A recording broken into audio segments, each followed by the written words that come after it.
Pro-life talk. Real-world answers. This is Life Report. Welcome to Life Report. I am your host, Josh Brom. I'm here again with Liz Goddard and Gabi Veers. This is one of my favorite Life Report topics I've ever picked. And we haven't even done it yet. And I already know this is a really important thing for us to talk about. But it's also the topic maybe that it may be the one I've struggled with the most, as I've been thinking about this subject for about 9 months, and just over the last several days have been really beginning to finally form my opinion on it, and I'm open to being wrong. This is a topic that I believe that really good people can disagree on. And I want to, so we're going to try to think carefully through an issue. And this is going to be a tricky one. And there's going to be some people that listen to this that don't agree, and that's okay, and send us listener mail. But I think this is the kind of topic that we should be discussing. When we're talking about how do we come across to both pro-life and pro-choice people, that's kind of part of what we do. And this is a good subject. So this originally was going to be a show about whether or not pro-life people should go on Facebook and make abortion comparisons on the anniversary of 9/11. The last September 11, so in 2011, every year it happens a lot. And I started to think, I'm not sure if this is how we want to come across to pro-choice people on the anniversary specifically. And so right then I started thinking we should do a show about this topic, but let's do it later, so we can publish before 9/11, get people thinking about it. And then the massacre in Colorado happened at the movie theater. And so this subject's suddenly a lot more relevant. And so I've still got 9/11 in the back of my mind, but I think mainly what we're talking about is the Colorado thing, because we can be a lot more specific. This is a lot more recent. And pro-life people, including friends of mine, were making abortion comments as early as 3 days after the event. And the most viral one was a friend of mine made this, Bryan Kemper. We've had him on the show before. I consider him a friend and a colleague. I greatly respect him as a man. I greatly respect a lot of his work. And we look forward to having him on more often in the future. And I've spoken to him on the phone about this. I was actually really helpful as I prepared this topic. I will get to you guys soon. I just want to set up. He created a graphic that I think a lot of pro-lifers on Facebook saw. In fact, I think to do it well, I think I should just read it. It's not very long, but he says he kind of has the movie theater on the one hand. It says kills 2 people here, and it is a massacre. And then he's got a Planned Parenthood picture, a picture of a Planned Parenthood building. It says kills 12 people here, and it is a choice. And then he wrote under it. He didn't just leave it like that, and I appreciate this. He actually explained it in the graphic. He says, "Some may say it is wrong to compare these two issues. That is exactly what Planned Parenthood wants the world to believe. They deny that abortion is an act of violence and commit the same crime that outraged the world, the senseless murder of innocent human persons."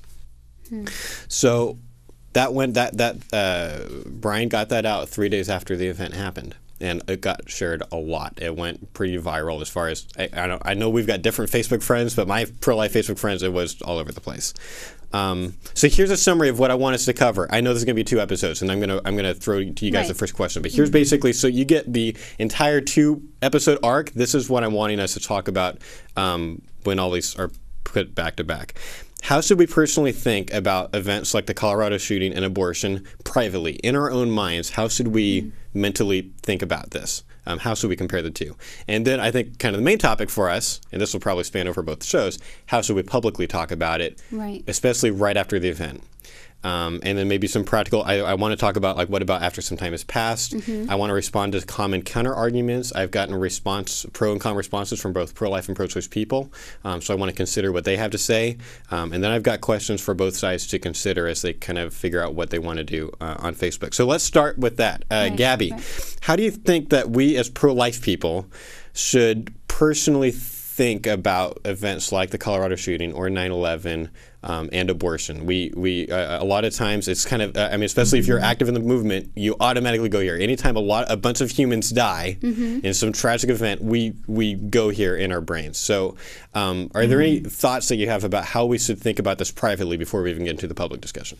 Well, I think understanding exactly what you just said, first of all, that if you are so involved in the pro-life movement and you think so much about this violation of human dignity, when you hear about other violations of human dignity, you automatically want to compare it to this issue because you're so familiar with it. Right. And just understanding that you might be prone to do that would be a good first step. And then to realize that violations of human dignity are wrong in of themselves. They're not wrong because it's like abortion. They're wrong because they're violations of human dignity. Yes. And I think that we should care about other issues equally, and not just abortion. Right. And treat them all for what they are.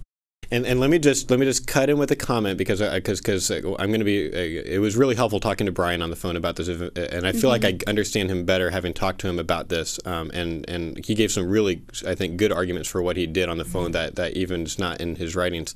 I believe I'm 100% confident in the view that Bryan, in his mind, his mindset, the way where he is mentally, he is not at all minimizing the 12 dead in Colorado. Right. Maybe some were. Maybe some weren't, but Bryan's not. Bryan gets that the 12 dead in Colorado is a huge tragedy. He's not making like abortion bigger. He's saying both are tragic. And so I know that's not what you're implying, but I'm just going to make that clear. Yeah, I feel like I know that to be true about Bryan based on what we talked about. But I don't think we should lose the opportunity to, reevaluate our pro-life position and how we think about it. When a tragedy happens, people get, we feel it. We have this this gut reaction, and that's good. It helps us remember how valuable these people are, and it's good to have that gut reaction. And so it's good to use that to reevaluate how you think and feel about abortion, because you can't live in that stark reality all the time. We know that 4,000 children are being killed every day, but you cannot live in a state of horror every moment of every day. And so it's good, I think, to take the opportunity in our own minds when we hear about those tragedies and we have that instinctive gut reaction to remind ourselves that that's what's happening every day. And so in a good way to reevaluate that, but also not to expect that us and everybody else in the world should live in that reality all of the time, because we can't as human beings. Do you mean that that everyone shouldn't live there, or just acknowledging the practical truth that not everybody does live in that reality? Everybody can't live in that reality all the time. Even for myself and you and Gabi, how we're working in this fight all the time, and we're constantly reminding ourselves, but you cannot live in that emotional state all the time. I think I misunderstood what you said. So let me clarify, because I think it's important, because I don't want listeners to misunderstand what you're trying to say. It sounds like what you're saying is that most people, if not everybody, shouldn't live every second of their life completely depressed. Well, yeah, in a way. But would you agree that ideally everybody would understand on at least a daily basis the reality that right now it is legal in America to kill babies, and we're losing 3,000 a day or so? We have to have that intellectual knowledge, but our bodies, and it's a gift. It's a blessing that we don't live in that emotional reality. And so I think it's good to take these moments to reflect and remember that emotional connection that's easy to lose. It's the whole, one death is a tragedy and 1,000 is a statistic. Right. We can't live constantly knowing that people are dying all around the world and feeling that. But it's good, I think, to reflect when we do feel about a tragedy, to connect that to abortion, especially in our own minds and in contemplating what we do in the pro-life movement. And we should probably reflect on that. I think we should try to, especially for those of us that are more intellectual, or I don't want to implying like people aren't intellectual. I just mean like for those of us like you and me that are sometimes overly logical, more right? left-brained. Yeah, more that's all I mean. Yeah. It's important for us to actually attempt often even to feel a kind of a deep sadness in our soul about what's happening that sometimes we might be over logicifying. You know what I mean? Right, but is this necessarily the right kind of event to feel that deep, mournful sadness? I don't know that it necessarily is. I have friends who were personal friends with one of the victims. She didn't die, but she was severely injured. And so to me, it's like my thoughts were going out to my friends who knew her, for her family. And to me, it would seem almost insensitive in my own mind to be like, okay, now I'm going to take this opportunity to think about how bad abortion is. I think there are so many other opportunities that we can think about that. Rather than something tragic that's happened in the news. And in general, and I know we're about to get more into this, but just to kind of summarize your view, would you say that people like pro-lifers should never make the comparison to the Colorado thing, or is it just too soon to talk about it as quickly as people did? I honestly don't see a comparison. Yes, people are dying, but to automatically compare one event where people died to another event where people died, I don't understand why it would be persuasive or why it would even be helpful in your own mind. Like, I can say, yeah, there were some starving children who just died in a third world country today, but why would I need to think about that in order to understand the severity and like the wrongfulness of abortion? Well, and I think we're talking kind of about two different things. If we're talking about what we're thinking internally, I find it a good time to reflect and connect with the emotion of abortion sometimes when you're struck by a tragedy and you have some emotional response, which is something that, frankly, I don't get every day working in the pro-life movement. Right. I can spout off 4,000 a day, a million. It just comes out, and you don't always connect it to the emotional side. And I'm not saying that in any way we should trivialize or replace or ignore the lives that were lost, but when we think about a loss of human life, it's good to reflect on how that affects us emotionally. And for me, I find it helpful, and I think you might be saying the same thing, Josh, that if you tend to be a logical person, sometimes it's good when you have a natural emotional response to then remind yourself that this is the emotional response that we probably should have about abortion. Right. And I find that a helpful reminder. But as far as, if you know someone especially, or if there is a personal connection to this accident, I mean, I don't think it's appropriate to talk, especially to that friend, about comparing the two, because I mean, how do you compare loss of life? How do you compare, my grandmother who died compared to your child who died? Well, I think sometimes though, maybe this your question, how should we think about it in our own minds, then is more personal. Is maybe what you're saying, that it can depend on who you are and whether or not you feel you need the reminder. I think at the very least it's something that people ought to be at least considering. Like instead of just going with, okay, this is how I feel automatically, so this is how I should feel, is actually being thoughtful about why do I feel the things I feel or don't feel the things I feel, and is that the best way that I should feel? And obviously I don't have those answers, but it's at least something worth being thoughtful about. Let me move us to the next question, because we've already gone for a while and we've got so much to talk about. How should we speak publicly about events like this right after it happens or on their anniversary? So this is the times where it's like, I think we're going to agree that I think we're going to end up finding, and we'll talk more about it later, but I think that one of the major factors here is how much time has passed, and that most people are going to agree that some comparisons are legit after a certain period of time has passed, and we'll talk about that. So what I'm talking about specifically is right after it happens. So in the case of Colorado, within let's say a few weeks of it happening, or in the case of 9/11 on the anniversary, long after. How should pro-life people speak publicly? I'm thinking specifically, like in my mind, I'm thinking Facebook posts, Pinterest stuff. Because Facebook is so effective at changing people's minds. I know.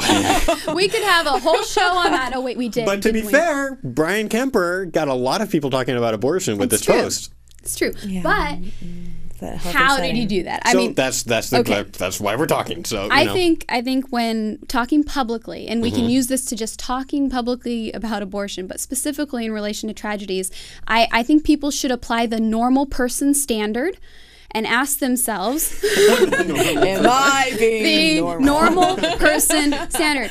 How does a normal person respond to a tragedy?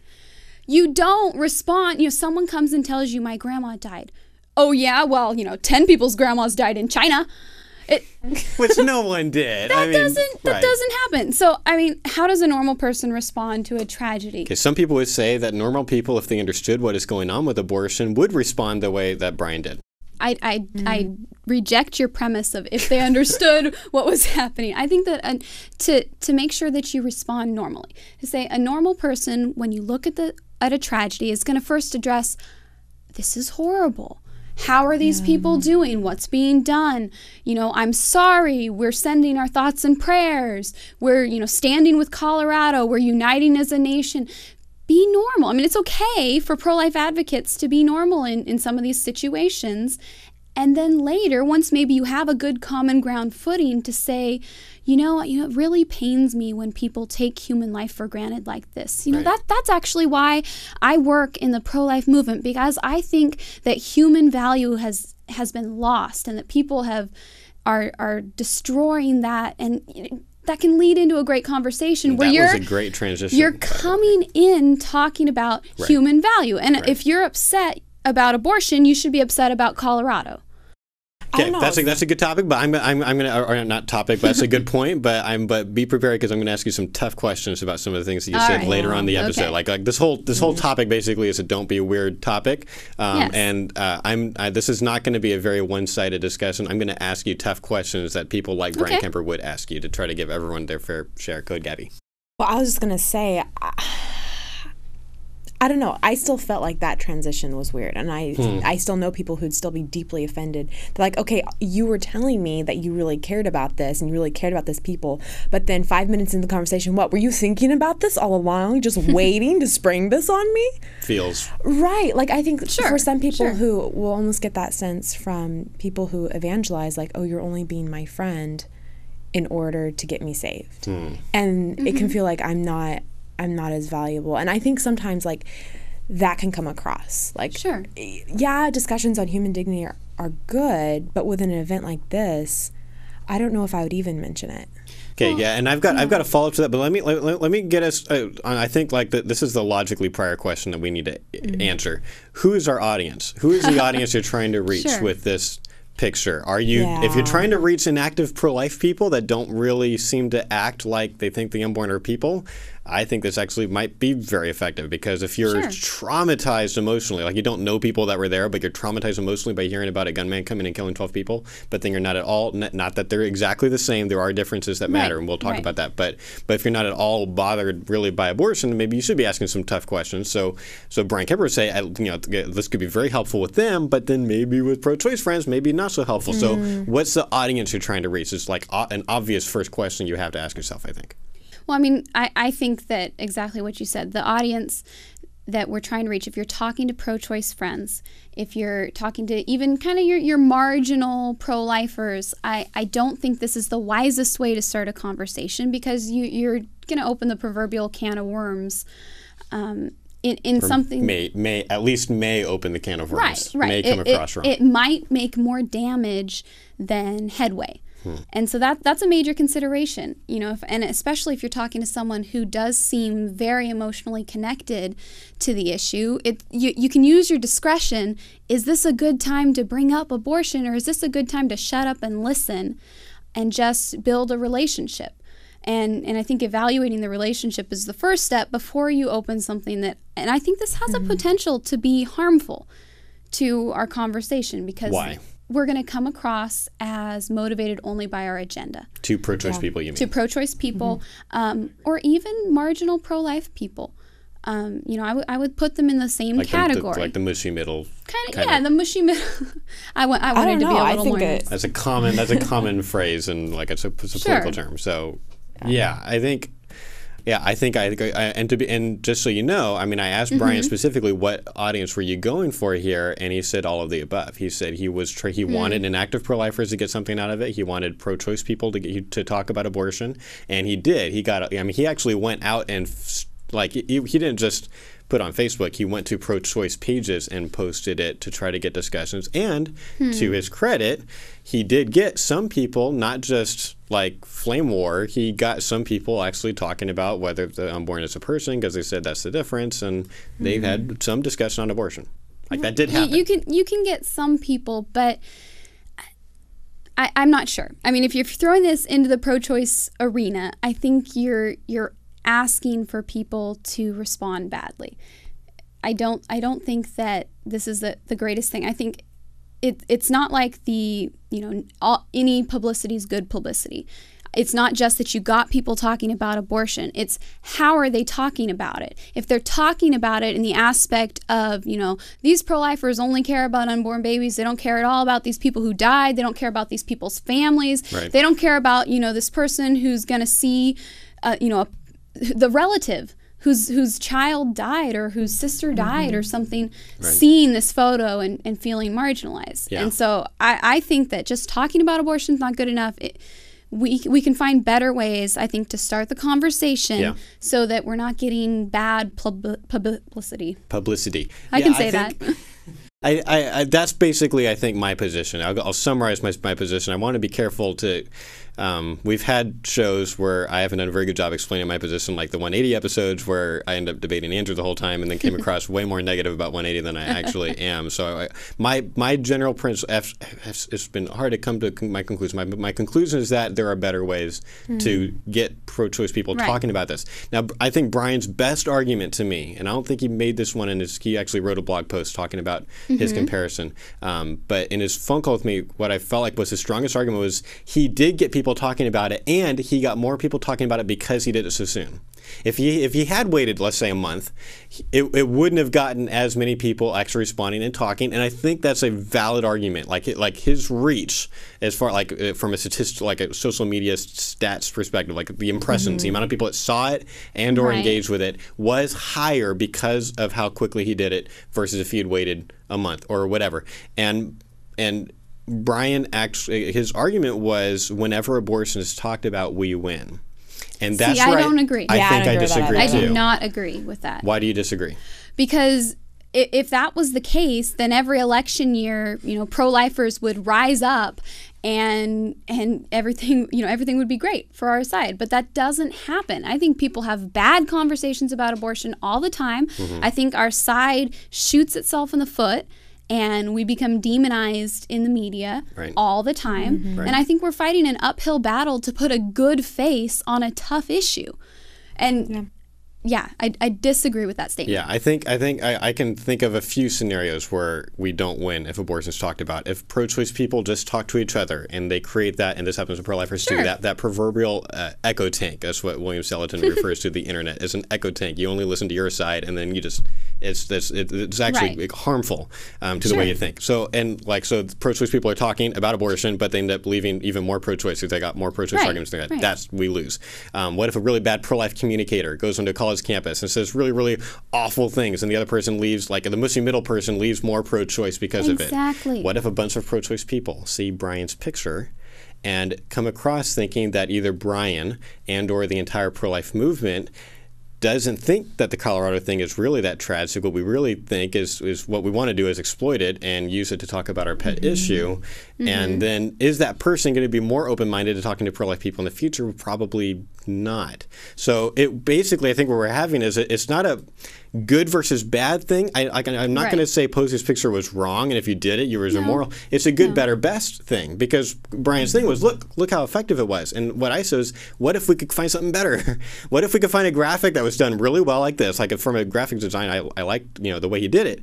But what if we could find something that was better? And he basically said, tell me what's better. Like, give me something. I'm fine with that. And he's right. Like, if we can find, let's find stuff to go into pro-choice pages and have respectful dialogues. I'm all about that. And good for Bryan for being proactive and actually wanting to have a dialogue. I just think this picture is the wrong way to start your conversation.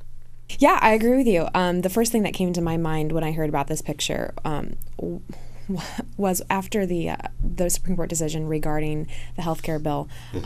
People were talking about it, and I have a lot of different conservative friends on Facebook who were upset about it. But then some of the response of a couple of my other Facebook friends was, how can you get so upset about this? there are all kinds of horrible things happening in the world. Right. And my gut response is, let me be upset about something if I want to be upset about something.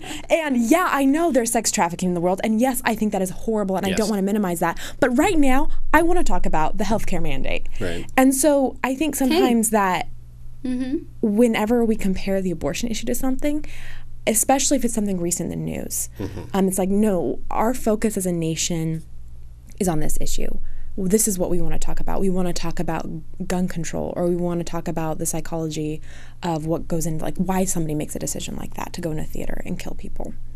Sure. I think you captured how the people who are discussing on their own the Colorado issue might have felt when all of a sudden abortion's thrown in their face. Right. Well, I wasn't talking about abortion. So Right. I think that's a good insight. And to respond to the idea, because some people would say, well, look, you had at least some successes. I mean, Bryan had, and not only Bryan, but some of my other Facebook friends have reported to me that after posting it, they had good dialogues with their pro-life friends. In fact, one guy that, well, I'll read his comment later at the end of part 2, or maybe in a bonus thing that we shoot later, said that he ended up losing some pro-choice friends, but he actually he felt like in the end, the cost-benefit ratio thing, that the discussion that he had with his pro-life friends was worth it. So we know that some good discussions did happen because of this picture, but I want to respond to the idea that just because you had these successes like that makes it a win-win, because I think you've got to consider the effect that it has on everybody that sees it. There's a lot of people that got really upset. Well, not really, at least rolled their eyes, if not worse, much worse, at seeing this picture, but did not engage it, did not go and respond with a bunch of cussing, just was like, rolled their eyes and moved on. And I think you've got to try to, at least try to make a logical guess at, like, what is my impact on everybody, and is it worth it? For example, my brother kind of made an extreme hypothetical. Imagine this about a counselor. Imagine it's true in this hypothetical that by slapping a pregnant woman in the face, he could save her baby. Okay, well, I can give you 3,000 more women that will not be, it will not help to slap them in the face. So don't slap people in the faces. Like, that's the point. Just because you have limited success and it doesn't mean that the entire thing is successful. Yeah, I agree. And there are people who take the approach of yelling at women in front of a clinic. And some people believe that works, and they have had some success, but we don't advocate it because we think there's a much better way. Okay. I'm going to end us here, and we have much more to say. And I'm going to ask you, and if this already might feel one-sided to people who really like this picture, I've got some really tough questions to ask you guys about. I'm going to make you to defend your views at a deeper level than you have yet. So if you're interested in this topic, definitely check back in next week at prolifepodcast.net. That's our show. Thanks for listening, and have a great week. You've been watching Life Report, Pro-Life Talk, Real World Answers. Life Report is produced by Right to Life of Central California. Visit their website at fresnoprolife.org.